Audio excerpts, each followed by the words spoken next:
My travel my ടേസ്റ്റിന്റെ പുതിയ വീഡിയോയിലോട്ട് എല്ലാവർക്കും നിറഞ്ഞ സ്വാഗതം. ഈ ഹോട്ടലിന്റെ ഉടമസ്ഥനായ ഗോകുമാർ ചേട്ടനാണിത്. അദ്ദേഹത്തിന്റെ അച്ഛനായ ശ്രീ ജയചന്ദ്രൻ തമ്പിയുടെ ചിത്രമാണ് ഈ കാണുന്നത്.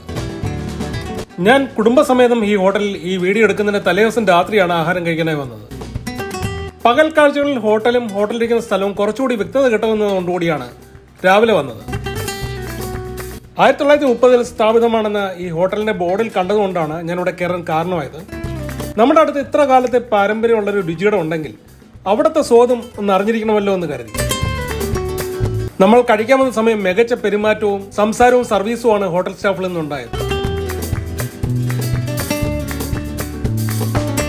തലേ ദിവസത്തെ രാത്രിയിലെ വിശേഷങ്ങളിലെ ബീഫ് പെരട്ട് എന്നാണ് പറയുന്നതെങ്കിലും രാത്രി വേഗത കൊണ്ടായിരിക്കാം ഏകദേശം ബീഫ് ഫ്രൈയിനും പെരട്ടിനും ഇടയ്ക്ക് നിൽക്കുന്ന പരുവത്തിലുള്ള ഒരു ബീഫാണ് കിട്ടിയത്. നമുക്ക് കിട്ടിയ അതേ കൺസിസ്റ്റൻസിയിൽ തന്നെ എല്ലാവർക്കും കിട്ടുമെന്നറിയില്ല. എന്തായാലും നമ്മുടെ അനുഭവം വെച്ച്, ഞാൻ കഴിച്ചിട്ടുള്ള ബീഫുകളുടെ അനുഭവം വെച്ച് തിരുവനന്തപുരത്തെ one of the top beef എന്ന് ഒട്ടും സംശയിക്കാതെ തന്നെ പറയാം. ഞെരിപ്പാണ്, കിണ്ണം ബീഫാണ്. പെറോട്ടയുടെ ഒരു അരി കീറി ആ ബീഫ് കഷ്ണത്തിൽ ചുറ്റിയെടുത്ത് നാവ് കൊണ്ട് ആ പെറോട്ടയും ആ ബീഫ് നുണഞ്ഞിറക്കി കഴിക്കുമ്പോഴുള്ള ആ സുഖം, ആ രുചി, അത് കഴിച്ചു തന്നെ അറിയണം. ചിക്കന്റെ രുചി കൂടി ഒന്ന് അറിഞ്ഞിരിക്കാനായി ഒരു ഹാഫ് ചിക്കൻ ഫ്രൈ പറഞ്ഞു. നല്ല വലുപ്പത്തിൽ ഇത്ര അളവിൽ ഒരു ചിക്കൻ ഫ്രൈ പ്രതീക്ഷിച്ചിരുന്നില്ല. വെളിച്ചെണ്ണയുടെ തനതു രുചി, നാവിലെ രസമൂലങ്ങൾ നമ്മളെ വിളിച്ചറിയിക്കുന്ന കിടിലം ഒരു ചിക്കൻ ഫ്രൈ. സ്മാസ്മരിക്കുന്ന എന്ന് പറഞ്ഞാൽ അതിലെ പൊടി ഒരു രക്ഷയില്ല.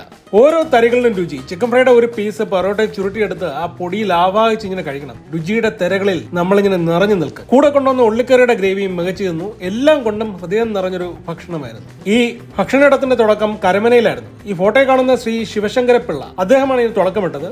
കടയുടമസ്ഥനായ ഗോകുമാർ ചേട്ടന്റെ അപ്പൂപ്പൻ, അച്ഛന്റെ അച്ഛൻ, അദ്ദേഹത്തിന്റെ മകൻ ഗോകുമാർ ചേട്ടന്റെ അച്ഛനായ ശ്രീ ജയചന്ദ്രൻ തമ്പി 1934 മുതൽ തിരുമല ജംഗ്ഷനിലോട്ടായി ഈ ഭക്ഷണിടം മാറ്റി.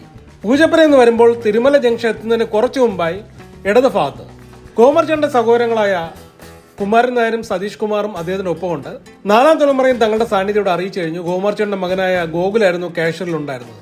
ഉച്ചയ്ക്ക് ഊണും ബിരിയാണിയെല്ലാം ഇവിടെ ഉണ്ട്. വിശദമായ വിവരങ്ങൾ യൂട്യൂബിന്റെ ഡിസ്ക്രിപ്ഷനിൽ കൊടുത്തിട്ടുണ്ട്. ദോശ, ഇഡ്ഡലി, അപ്പ, ഇടിയപ്പം, പുട്ട്, ചപ്പാത്തി, കടലക്കറി, മുട്ടക്കറി, വെജിറ്റബിൾ കറി, വടകൾ, ചായ, കോഫിയിൽ പ്രഭാതം തുടങ്ങും. രാവിലെ ഒരു 7:15 ആകുമ്പോഴേക്കും പെറോട്ട റെഡിയാവും. 8:30 ആകുമ്പോഴേക്കും ചിക്കൻ കറി, ചിക്കൻ പെരട്ട്, chicken chilli, chicken fry, beef chilli, beef fry ഐറ്റങ്ങൾ തയ്യാറാകും. ഉച്ചയ്ക്ക് 60 രൂപയുടെ ഊണും മീൻകറിയും മീൻ വറുത്തതും നെയ്ച്ചോറ്, പിന്നെ ബീഫ് ബിരിയാണി, ചിക്കൻ ബിരിയാണി, മുട്ട ബിരിയാണിയൊക്കെ കാണും. വൈകുന്നേരം രാത്രി മുമ്പ് പറഞ്ഞ ചിക്കൻ ബീഫ് വിഭവങ്ങൾ, ഓംലെറ്റ്, പിന്നെ കഴിക്കാനായി പുട്ട്, ഇഡ്ഡലി ഒഴിച്ച് രാവിലെ പറഞ്ഞ വിഭവങ്ങളും. ഏകദേശം 15 പേർക്ക് ഒരേ സമയം ഇവിടെ ഇരിക്കാം. സമയം രാവിലെ 6 മുതൽ രാത്രി 9 വരെ. തിരുവനന്തപുരത്തെ ഭക്ഷണപ്രേമികളോട് എനിക്ക് ഒന്നേ പറയാനുള്ളൂ, നെഞ്ചിൽ കുറിച്ചിട്ടുള്ള രുചിയിടം. ഉറപ്പായും ഒരിക്കലെങ്കിലും കയറിയിരിക്കേണ്ട ഒരിടം.